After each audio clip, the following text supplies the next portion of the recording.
Dulu Ba'alawi atau Habib dari Yaman sering menyombongkan nasabnya, sering mengunggulkan nasabnya, sering memuja nasabnya di hadapan orang lain, terutama di hadapan orang pribumi Nusantara yang bukan klan mereka. Tapi sekarang, kalau ditanya soal nasab, mereka akan menghindar. Sebagaimana yang terjadi terhadap seorang Habib berikut ini.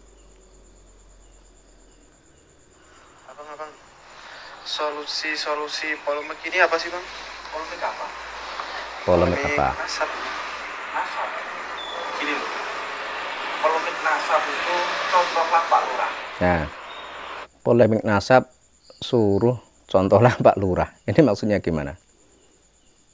Pak Lurah terus menjadi figur kita. Ingat ya, Pak Lurah terus jadi figur.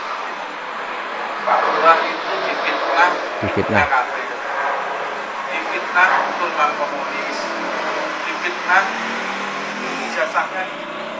Jadi nggak tahu ini yang dimaksud Pak Lurah itu siapa? Presiden Jokowi atau siapa? Palsu, ya kan? Fitnah banyak datang kepada Pak Lurah. Tapi apa yang beliau lakukan? Yang beliau lakukan adalah terus bekerja, memajukan bangsa ini, dan sambil membersihkan hati, berbuat terbaik untuk semua orang yang ada di sekelilingnya. Makanya polemik nasab itu adalah gerombolan orang-orang gagal. Baik. Ya, dia bilang polemik nasab ini adalah gerombolan orang-orang gagal. Baik yang melayani maupun yang membahasnya. Baik yang membahas maupun yang melayani. Ini dianggap sebagai orang-orang gagal. Masalah nasab itu adalah gerombolan orang-orang gagal. Menurut saya begitu. Karena apa? Orang mempermasalahkan nasab, keluarganya gagal. Buat partai politik gagal. Dukung capres gagal. Berkeluarga. Coba sebentar, dukung capres gagal. Dan ini kan yang dukung capres gagal itu adalah Ba'alawi, Rizik Syihab dan kawan-kawan. Jadi ini apa ya, maksudnya gimana nih si Habib satu ini? Kan yang dukung Prabowo Subianto di tahun 2014-2019 itu adalah Rizik Syihab dan kawan-kawan. Tapi apa yang terjadi? Gagal. Kemudian yang belum lama ini yang mendukung Ridwan Kamil siapa? Habib juga. Akhirnya apa? Gagal. Gagal. Apa aja gagal. Makanya orang-orang yang membahas masalah nasab adalah orang-orang gagal. Gitu ya. Jadi contoh Pak Lurah. Fitnah apapun terus melaju demi Indonesia maju. Assalamualaikum. Jadi ini maksudnya gimana? Orang yang membahas nasab adalah orang yang gagal. Jadi makin lama itu kalau kita mendengarkan Habib, ya makin ngelantur. Di awal-awal polemik nasab, mereka masih kadang-kadang menunjukkan ilmu, menunjukkan ilmiah. Tapi setelah semua itu mentok dan tidak bisa membalas tesisnya Kiai Imad, sekarang jawabannya ngelantur seperti ini. Dan dia dengan seenaknya mengatakan bahwa orang yang membahas nasab adalah orang yang gagal. Jadi silakan Anda nilai sendiri. Dan soal nasab Ba'alawi ini memang harus dibahas. Kenapa? Karena mereka mengaku sebagai cucu Nabi. Mereka mengaku sebagai keturunan Nabi. Dan dari pengakuan itu, mereka menggunakannya untuk memanipulasi umat dan membahayakan keutuhan bangsa ini. Apa yang dilakukan oleh Rizik Syihab beberapa hari yang lalu, itu sangat berbahaya. Dia sudah terang-terangan mengajak orang pribumi untuk berperang, bahkan mengatakan monyet. Ini kan sebuah provokasi yang bisa menyulut kemarahan seluruh rakyat Indonesia. Artinya bisa jadi pertumpahan darah dan bisa terjadi peperangan yang sangat besar. Sehingga ketika orang membahas nasab Ba'alawi kemudian dibilang itu adalah urusan pribadi, dibilang itu adalah urusan keluarga, orang lain tidak usah ikut campur. Nah, itu adalah jawaban-jawaban untuk mengelak agar nasab mereka tidak lagi dibahas oleh orang pribumi Nusantara. Jadi yang menjadi persoalan itu adalah yang pertama karena mereka mengaku sebagai cucu Nabi. Dan kita semua umat muslim di negeri ini memiliki Nabi itu adalah sebagai panutan kita. Kanjeng Nabi Muhammad itu adalah pemimpin kita. Sehingga ketika ada suatu klan atau suatu kelompok atau suatu golongan mengaku-ngaku sebagai keturunan Nabi, maka semua itu harus dicek secara detail. Benar tidak mereka ini adalah keturunan Nabi. Dan ternyata setelah dicek klan Ba'alwi berdasar kitab nasab, berdasar tes DNA, berdasar sejarah, mereka ini bukanlah keturunan Nabi. Dan harusnya klan Ba'alwi ini mengakui saja kalau mereka ini bukanlah keturunan Nabi.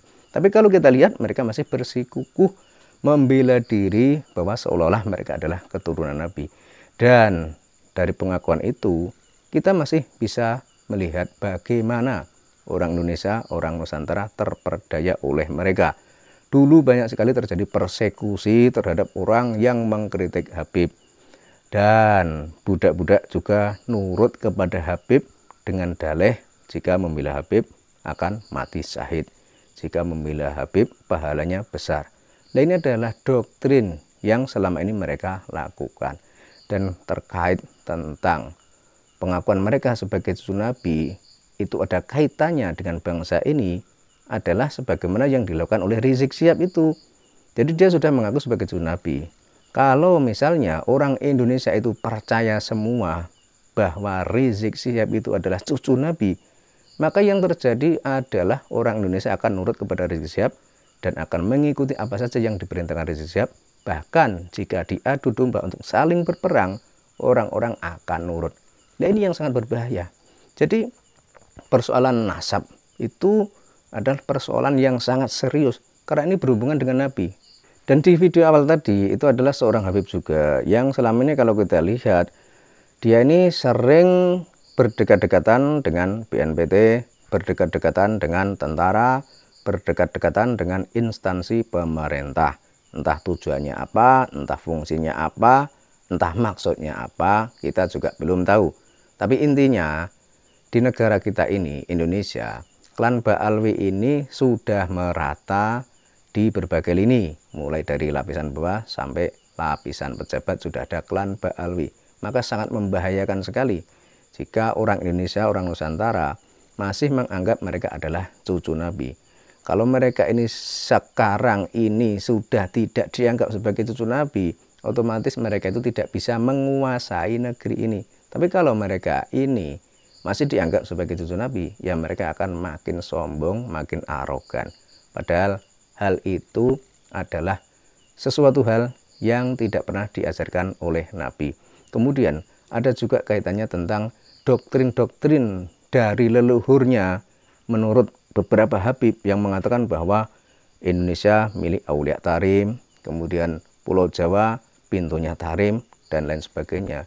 Dan doktrin-doktrin seperti itu disebarluaskan terhadap klan Ba'alwi. Sehingga nanti yang muncul di generasi berikutnya, klan Ba'alwi akan meyakini bahwa Indonesia itu adalah milik datuk-datuk mereka.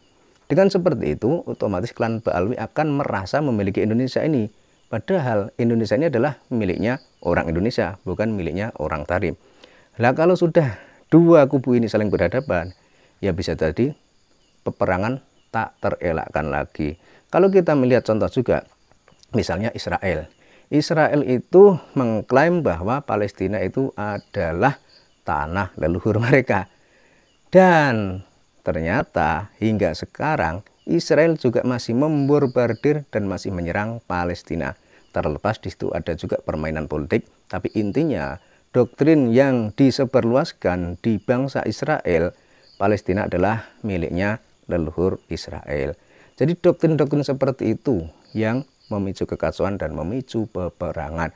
Makanya sebelum terlambat tentang polemik nasab Ba'alwi, ini memang harus disikapi secara serius dan harus diberitahukan kepada seluruh masyarakat di Indonesia ini bahwa Habaib bukanlah keturunan Nabi, tapi mereka ini adalah keturunan imigran dari Yaman yang dulu menjadi anteknya penjajah Belanda.